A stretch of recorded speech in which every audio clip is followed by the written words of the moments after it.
నమస్కారం అప్టేక్ జాబ్స్కి స్వాగతం. నేను మీ వివేక్. ఇవాళ కరెంట్ అఫైర్ ఎపిసోడ్లో మనం హైకూన్ అనే ఒక సబ్మెరీన్ గురించి, అలానే 5 ఐస్ ఇంటెలిజెన్స్ అలయన్స్ గురించి, అలానే సంకల్ప్ సప్తాహ్ గురించి, ఇంటర్నేషనల్ ట్రాన్స్లేషన్ డే గురించి తెలుసుకోవడానికి ప్రయత్నిద్దాం. మరి ఇంకెందుకు ఆలస్యం, వీడియో లోపలికి వెళ్ళిపోదాం. Now let's talk about the first question. Sankalp Saptah to be launched on which day? Sankalp అంటే ఏంటి? ఒక సంకల్పం, ఒక డిటర్మినేషన్ లాగా, ఒక విల్ లాగా అని అర్థం. సప్తా అంటే ఏంటి? ఒక వారం అని అర్థం అనమాట. హిందీలో సప్తా అంటే 1 week. So a week of determination. దేనికి సంబంధించి డిటర్మినేషన్? బ్లాక్స్కి సంబంధించి. We do know that for the administration India has been divided into certain blocks.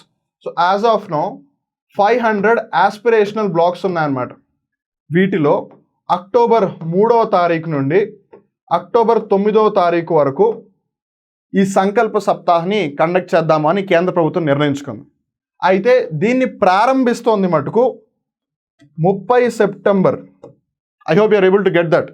30 September అంటే ఇవాళే ప్రధానమంత్రి నరేంద్ర మోదీ గారు ఈ సంకల్ప సప్తాహ్ అనే కార్యక్రమాన్ని ప్రారంభిస్తారు. కానీ ఇది ఇంప్లిమెంటేషన్లోకి వచ్చి ఈ వారోత్సవాల కార్యక్రమాలు ఏదైతే ఉందో 3 అక్టోబర్ నుంచి 9 అక్టోబర్ వరకు జరుగుతుంది. జాగ్రత్తగా గుర్తుపెట్టుకోండి. Then comes the second question. Which countries together form the 5 eyes intelligence alliance? ఇది యాక్చువల్గా ఎస్టాబ్లిష్ అయింది 1946లో. రెండో ప్రపంచ యుద్ధం ముగిసిన తర్వాత సోవియట్ యూనియన్ని కంట్రోల్లో పెట్టడం కోసం, చెక్లో పెట్టడం కోసం ఆంగ్ల భాషని మాట్లాడే 5 దేశాలు ఒక అలయన్స్ని ఫామ్ చేశాయన్నమాట. మామూలుగా సెకండ్ వరల్డ్ వార్ తర్వాత అలయన్స్ అన్నప్పుడల్లా మనకి ఎంతసేపు నాటో లేదు వార్సా ప్యాక్ట్ ఇవే గుర్తుకొస్తూ ఉంటాయి. కానీ ఇది చాలా మందికి తెలియదు, because it's a secret agents లేదు ఇంటెలిజెన్స్ అలయన్స్ అని చెప్పొచ్చు. ఇంతకీ ఆ 5 ఐస్ ఏంటి? బేసిక్గా ఒక్కొక్క దేశానికి సంబంధించి ఒక్కొక్క కన్ అనమాట. ఇంతకీ ఆ 5 ఇంగ్లీష్ స్పీకింగ్ కంట్రీస్ ఏంటంటే USA, UK, Canada, Australia, New Zealand. ఈ 5 దేశాలు ఒక్కొక్క కంట్రీకి ఒక్కొక్క ఐ అన్నమాట. ఇలా 5 కలిసి ఒక సీక్రెట్ అలయన్స్ని ఫామ్ చేశారు. అందుకే దాన్ని 5 ఐస్ ఇంటెలిజెన్స్ అలయన్స్ అంటున్నారు. As you already got to know, it has been formed in 1946 only to keep Soviet Union in check, especially during the cold war time, to make sure that the world is in a good state. అంటే వాళ్ళు ఏం చేస్తారో వీళ్ళకి తెలియడం కోసం ఈ సంస్థను ఏర్పాటు చేశారు. అయితే రీసెంట్గా మళ్ళీ ఇప్పుడు చైనా అలానే రష్యా దీన్ని కౌంటర్ చేయడానికి మళ్ళీ ఇది వార్తల్లోకి వచ్చేసిందనమాట.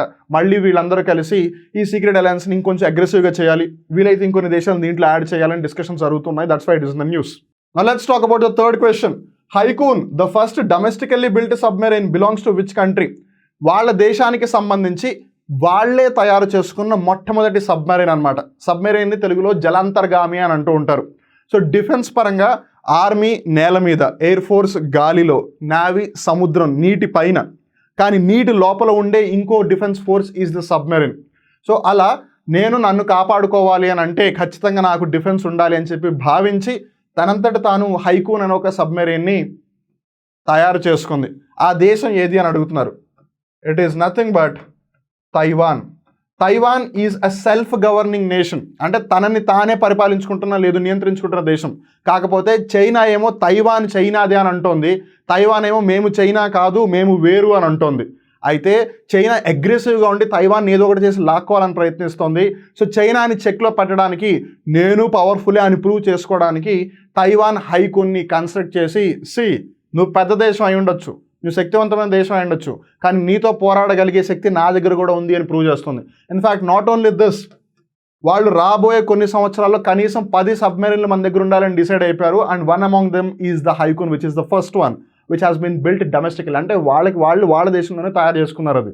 Then comes the fourth question. Countries first cartography museum inaugurated at? Cartography అంటే ఏంటి? The study of maps.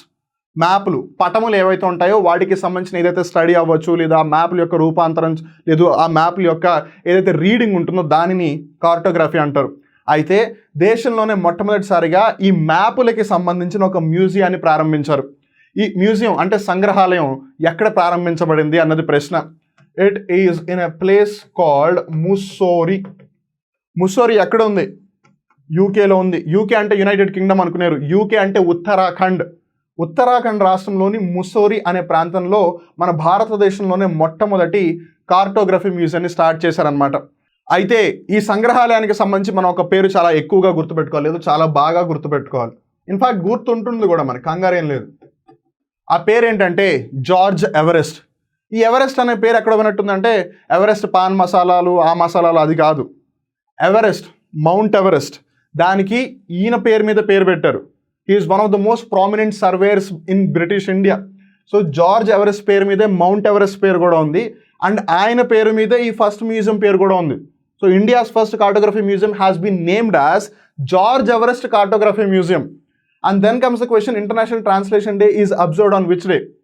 అంతర్జాతీయ భాషా అనువాద దినోత్సవాన్ని ఏ రోజున జరుపుకుంటున్నారు అని. యు మైట్ సే ట్రాన్స్లేషన్ అది పెద్ద ఇంపార్టెంటా అని. Well, today the world has been interconnected. It might be because of internet, it might be because of the geopolitics, it might be because of various reasons, but the world is interconnected, but everyone doesn't speak the very same language. ప్రతి ఒక్కళ్ళు ఒక భాష మాట్లాడరు, కానీ ప్రపంచం మొత్తం ఒక చోటుకు వచ్చేసింది. In fact there is a saying in the recent times that the world has become a global village. ఈ ప్రపంచం అంతా ఒక పెద్ద గ్రామం లాగా తయారైపోయింది, అందరికీ తెలుసు అని. మరి అలాంటప్పుడు అందరూ మాట్లాడని భాష ఒకటి కానప్పుడు how do they exchange are how do they communicate? It's only possible when someone translates the languages and make them understand what they actually want to convey to the other person. So translation అనేది ఆ భాషా అనువాదం అనేది చాలా చాలా ముఖ్యం. అయితే దీనిని గౌరవిస్తూ, దీనిని గుర్తిస్తూ ప్రపంచం మొత్తం కూడా ఒక పర్టికులర్ రోజును డిసైడ్ చేసింది. ఇన్ఫ్యాక్ట్ దీనిని డిసైడ్ చేసింది ఇంటర్నేషనల్ ఫెడరేషన్ ఆఫ్ ట్రాన్స్లేషన్. దీన్ని కొన్నిసార్లు FIT అని కొన్నిసార్లు FTA అంటున్నారు, బట్ దాంతో కన్ఫ్యూజ్ అవ్వద్దు. ఇంటర్నేషనల్ ఫెడరేషన్ ఆఫ్ ట్రాన్స్లేషన్ అని గుర్తుపెట్టుకోండి. ఈ సంస్థ స్థాపితమైంది 1953వ సంవత్సరంలో. కానీ మనం గుర్తుపెట్టుకోవాల్సింది 1991. ఎందుకంటే ఇంటర్నేషనల్ ట్రాన్స్లేషన్ డేని మొట్టమొదటిసారిగా సెలబ్రేట్ చేసింది 1991లో. దీనికి సంబంధించిన సంస్థ 1953లో స్థాపితమైంది, కానీ వాళ్ళు ఈ డేని 1991ని సెలబ్రేట్ చేస్తున్నారు. ప్రతి సంవత్సరం 30 సెప్టెంబర్ ఏదైతే ఉంటుందో ఆ రోజున ఇంటర్నేషనల్ ట్రాన్స్లేషన్ డేగా సెలబ్రేట్ చేసుకుంటారు. Those are the things that we are discussed for the day. ఇక్కడతో ఇవాళ కరెంట్ అఫైర్ ఎపిసోడ్ ముగుస్తుంది. మళ్ళీ ఇంకో రోజు ఇంకో కొత్త కరెంట్ అఫైర్ ఎపిసోడ్లో కలుద్దాం. అప్పటివరకు చూస్తున్నానండి అప్టేక్ జాబ్స్. మిమ్మల్ని మీరు అప్డేట్ చేసుకుంటూ ఉండండి. నేను మీ వివేక్. నమస్కారం.